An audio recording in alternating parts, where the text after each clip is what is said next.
kinang skabing madilim. Ang puluhan nito ay utak na magaling at ang talos nito'y kakaiba kung niniin. Sa nakaraan sa ngayon patuloy na inaasa na ang gamit ay kay daming mga dila. Ang kunyan na kay taganang inauwang inanda. May bagkas na rin nakalawang adagta.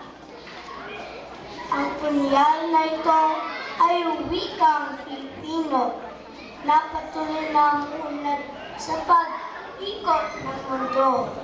Ang kaparan nito'y matigas na bato na pag ipukol ay di malaman kung ano. Mula sa isang bibig ay kumalat na kumalat, mangyari dala-dala ng vapor ng laging naglalayag. Ang wikang Filipino'y katulad ng kamandag ng ahas, nasa isang sarili at nagpapalakas. Maraming salamat, ikatlong kalahok. At ngayon, ang ating